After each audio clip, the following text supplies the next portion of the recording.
Hi అండి, అందరూ ఎలా ఉన్నారు? బాగున్నారా? అంజలి అండ్ డాటర్ ఛానల్కి స్వాగతం అండి. ఈరోజు వీడియోలో కాకరకాయ కారం ఎలా తయారు చేయాలో చేసి చూపిస్తానండి.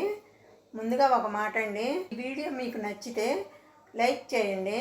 మీరు లైక్ చేయడం వల్ల ఈ వీడియోని కొంతమంది చూసే అవకాశం ఉంటుంది అండి. అలాగే కొత్తగా ఎవరైనా మా ఛానల్ని చూస్తున్నట్లయితే మా వీడియో చూసినాక మా వీడియోస్ కనుక మీకు నచ్చితే మా ఛానల్ని సబ్స్క్రైబ్ చేసుకోండి. కాకరకాయ కారం తయారు చేయడానికి కావాల్సిన ఐటమ్స్ అండి: కాకరకాయలు, కరివేపాకు, వెల్లుల్లిపాయ, ఎండుమిర్చి, జీలకర్ర, తాలింపు గింజలు, పసుపు, కల్లుప్పు, ప్లెయిన్ కారం, వేయించిన శనగపప్పు, ఎండు కొబ్బరి, ఆయిల్ అండి. ఇదిగండి కాకరకాయలని ముందుగా ఇలా పీలర్ తోటి ఈ పైన ముళ్ళుగా ఉంటుంది కదండి, ఆ తొక్క ఇదంతా ఇలా లైట్గా ఇలా గీరేసేయాలండి. తొక్క అంతా ఇదిగండి ఇలా అంతా గీరేసుకోవాలి.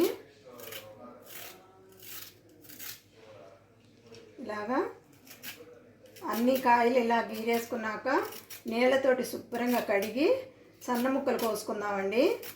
నేను ఇవి ఇలా గీరేసి కడిగి ముక్కలు కోసాక చూపిస్తానండి.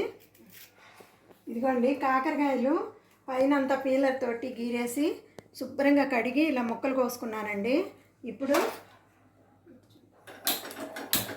స్టవ్ వెలిగించి మంట మీడియంలో పెట్టుకొని బాండీ పెట్టుకుందామండి. బాండీ పెట్టుకొని ఒక 100 గ్రాములు ఆయిల్ వేసుకుందామండి. కాకరకాయకి కొంచెం ఆయిల్ ఎక్కువ పడుతుందండి. ఒక 100 గ్రాములు వేసుకుందామండి. కాకరకాయలు ఇదిగోండి ఇలా నేను చిన్న చిన్న ముక్కలు కోసానండి. ఎవరి ఇష్టం వాళ్ళదండి. మీరు కావాలంటే రౌండ్గా కోసుకోవచ్చు, ఇంకొంచెం పెద్దవి కోసుకోవచ్చు. కాకపోతే ఏంటంటే ఇలా చిన్నవి కోస్తే త్వరగా ఎగుతాయండి. మనం ఈ కాకరకాయలను ఉడకపెట్టలేదు, ఉప్పు పసుపు వేసి నీళ్లు పిండలేదు, ఏం లేదండి. పచ్చి కాకరకాయలు నూనెలో వేపి కారం చేసుకుంటున్నామండి. ఈ కారం చాలా బాగుంటుంది. ఇదిగండి నూనె వేడెక్కిందండి. ఇప్పుడు తాలింపు గింజలు, తర్వాత ఎండుమిర్చి అండి ఇలా తుంచుకొని ఇలా వేసుకున్నాము.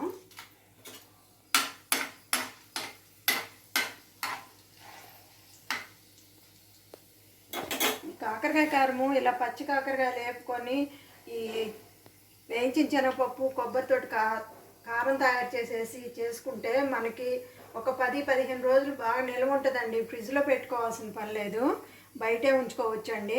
కాకపోతే మనం వేసుకునేటప్పుడు స్పూను తడి లేకుండా చూసుకోవాలండి. మీకు ఇంకా కావాలంటే ఫ్రిడ్జ్లో కూడా పెట్టుకోవచ్చండి. ఫ్రిడ్జ్లో పెట్టుకున్న ఒక నెల దాకా ఉంటుందండి కాయ. కానీ అంత దాకా ఉండదండి, ఎందుకంటే మనం ఎంత చేసినా 1-2 రోజులు అయిపోతుందండి. అంత టేస్ట్గా ఉంటుంది. మీరు కూడా ఒకసారి ఇలా కాకరకాయ కారం ట్రై చేసి చూడండి, చాలా బాగుంటుందండి. మంట మీడియంలో పెట్టుకొని ఈ కాకరకాయ ముక్కలు మాడిపోకుండా చక్కగా ఏగేట్టు వేపుకోవాలండి. కాకరకాయలు గింజలతోటే వేసుకోవచ్చండి, ఎందుకంటే ఈ గింజలు కూడా నూనెలు వేగుతాయి కదండి. మనం తినేటప్పుడు చాలా రుచిగా ఉంటుందండి. గింజలు తీయాల్సిన పని లేదు. ఇదిగండి తాలింపు వేగిందండి. ఇప్పుడు ఈ కాకరకాయ ముక్కలు వేద్దాము.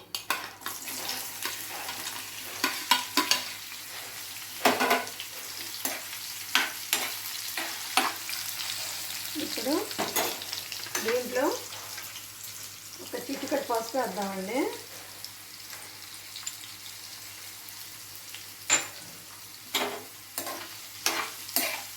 ఇది ఇలా వేగుతూ ఉంటాయండి.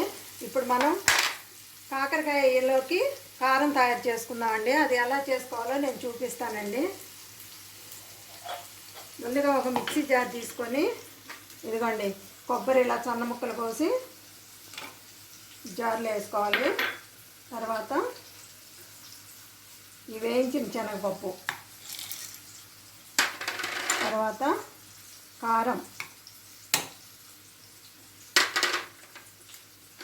తర్వాత జీలకర్ర అండి, ఒక 1/2 స్పూన్ జీలకర్ర,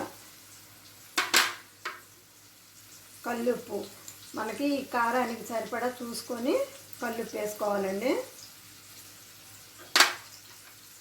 ముందు పట్టుకుందామండి. ముందు మిక్సీ పట్టుకుందాము, పట్టినాక చూపిస్తానండి. ఈలోపు ఇలా కాకరకాయలు ఎదుగుతూ ఉన్నాయండి. ఇది సన్న మంట మీద చక్కగా వేగాలండి, మాడకూడదు, ముక్కలు మాడకుండా ఇలా వేగాలి. నేను ఈలోపు కారం పట్టి చూపిస్తానండి. ఇదిగోండి మిక్సీ పట్టాను, కారం ఇలా అయింది కదండి. ఇప్పుడు ఈ వెల్లుల్లిపాయలు వేద్దామండి. వెల్లుల్లిపాయలు పొట్టు తీసే పని లేదండి, పొట్టుతోటే వేసుకోవచ్చు. ఇప్పుడు మళ్ళీ ఈ మిక్సీ పడతానండి, మిక్సీ పట్టాక మళ్ళీ చూపిస్తాను. ఇదిగండి వెల్లుల్లిపాయ వేసి పట్టానండి. ఇది ఇలా వస్తుందండి కారము. తర్వాత ఇదిగండి కాకరకాయ ముక్కలు వేగుతున్నాయి కదండి. ఈ కారంలో మనము ఈ కారానికి సరిపడా కల్లుప్పు వేసి పట్టుకున్నాం కదండి మిక్సీ. ఇప్పుడు ఈ కాకరకాయలకు సరిపడా సాల్ట్ వేసుకుందామండి. ఎందుకంటే దీంట్లో కల్లుప్పు వేస్తే కరగడం కొంచెం లేట్ అవుతుంది, అందుకని సాల్ట్ వేసుకుందామండి. ముక్కలకు సరిపడా సాల్ట్.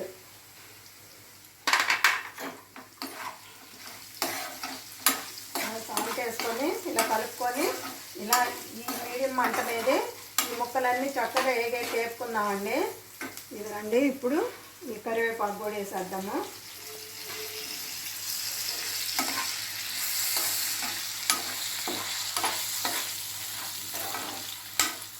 కొంచెం ముక్కలు వేగడం కొంచెం టైం పడుతుంది కానండి, రుచి మట్టుకి చాలా బాగుంటుందండి.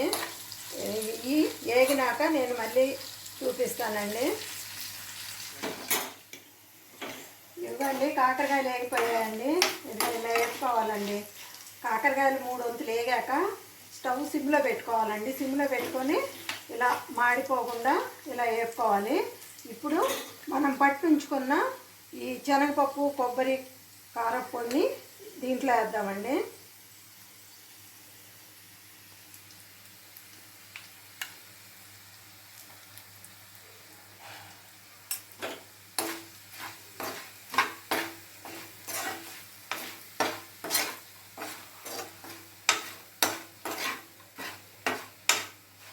ఇదిగండి ఇలాగైనా ఉంచుకోవచ్చండి. లేదు మనకి ఇంకొంచెం కారం కావాలంటే ఇంకొంచెం కారం వేసుకోవచ్చండి.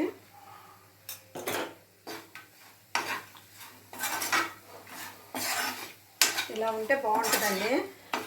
మీ ఇష్టం అండి, మీకు ఇంకొంచెం కారం కావాలంటే ఇంకొంచెం వేసేసుకోండి. ఈ మిగిలిన కారం మనం ఒక డబ్బాలో స్టోర్ చేసుకుంటే ఈ ఏపుళ్ళలో మళ్ళీ కాకరకాయ చేసుకునేటప్పుడు ఉపయోగపడుతుందండి. ఇదిగండి కాకరకాయ కారం అయిపోయిందండి. అంతేనండి. కారం వేసాక ఒక అర నిమిషం స్టవ్ మీద ఉంచి స్టవ్ ఆపేద్దామండి.